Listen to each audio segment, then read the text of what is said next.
샤바기플레 마나샤몬트 샤바카마사 커럽지시 탐라네 지탐프로니 럭저버 엉골카 스라실로 dormonogor bakasni 샤바카마사로 탐샤클레 dormonogori ayasnog gereblaika yaglaiasni kokbai tongkor kesang kesang inka patuni koktomare 탐슈가 dormonogor 타리나모 타로버 샤바카마사로 샤카 아티니 미신디 샤반카 수프림 코트 브로네 샤박 너리아코 아부니 바gai 커럽지시 탐라네 지탐프로니 럭 브로네 자네 자네 রেননগো শেবগিন্দকে join খাইকা ফিয়াবা dormonogori khungsa khunai রেননগো কয়মংবলাই ইয়াসাজাখনো গোবাংখো রুননগ ইয়াসালিয়া abo kokse temuti sabona strangshalo ayasno gereblaika ayasni bakakri sajaka padi muhutui saljebe hankoni rengtang bideri tangfang bai koksanai কিছুদিন থেকে বিভিন্ন স্কুলে জয়েন করার জন্য যাচ্ছে তাদের জয়েন করার জন্য স্কুল অ্যাটেন্ডেন্সের সিগনেচার দরকার তো যথারীতি তারা স্কুলে গিয়ে যখন সিগনেচার দিতে পায়নি যেহেতু আমাদের ডাইরেক্টরের কোনো নির্দেশ নেই বা কোনো কাগজ নেই ওদের জয়েনের হ্যাঁ তখন আমাদের ইনচার্জ বা হেডমাস্টার ওদেরকে প্রশ্ন করলো যে তোমরা রিজয়নিংয়ের কাগজ নিয়ে আসো আমরা জয়েন করতে দেবো বা সিগনেচার করতে দেবো যেহেতু তারা রিজয়নিংয়ের কোনো কাগজ ওদের হাতে নেই সেগুলো তারা জয়েন করতে পারেনি যেহেতু স্কুলে জয়েন করতে পারেনি তাই তারা দলবেঁধে আমার এখানে এসেছে কিন্তু আগে থেকে আমি জানি না তারা যে এখন আসবে এখানে আসবে আমি জানি না হঠাৎ করে তারা এখন প্রায় 150 জন আসলো এসে আমাকে ঘেরাও করলো যে আমি নাকি পারমিশন দেওয়ার জন্য জয়েন করার জন্য স্কুলে আমার তো কোনো ক্ষমতা নেই হায়ার অথরিটি আমি বলেছি যে ঠিক আছে আমি তোমাদের ব্যাপারটা হায়ার অথরিটি জানাবো হ্যাঁ তোমাদের এই সিচুয়েশনটা এছাড়া তো আমার কিছু করার নেই আমার কোনো ক্ষমতাও নেই তোমাদেরকে জয়েন করানোর জন্য এই ব্যাপারটা আর কি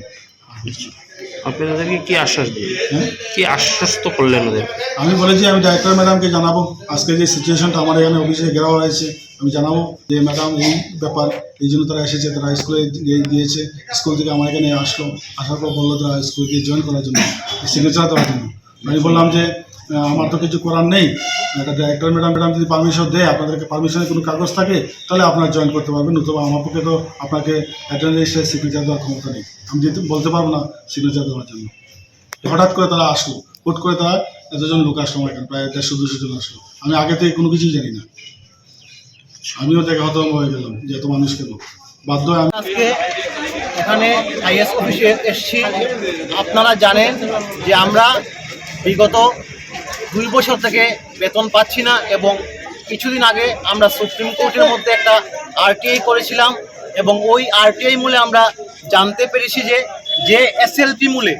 আমাদের চাকরিটা চলে গেছে বলে দপ্তর আমাদেরকে এতদিন বলে এসেছিল আমরা আদতেই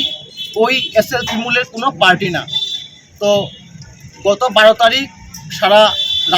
রাজ্যের সঙ্গে আমাদের জেলার মধ্যেও বিভিন্ন স্কুলের শিক্ষকরা গেছেন এবং কোনো স্কুলের মধ্যে প্রধান শিক্ষকরা সহযোগিতা করেছেন কোনো বিদ্যালয়ের মধ্যে আমাদের অ্যাপ্লিকেশন জমা রেখেছেন কিন্তু রিসিভ দেননি আবার কোনো বিদ্যালয়ের মধ্যে আমাদের রিসিভটা রাখাই হয়নি প্রত্যাখ্যান করা হয়েছে তো সব মিলিয়ে আমরা আজকে এই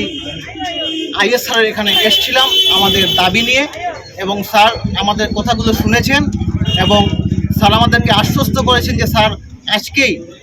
স্যার ডিরেক্টর অফিসে এই সিচুয়েশনের কথা লিখে পাঠাবেন এবং আমাদেরকে উনি সোমবার আসতে বলেছেন আমরা সোমবার আবার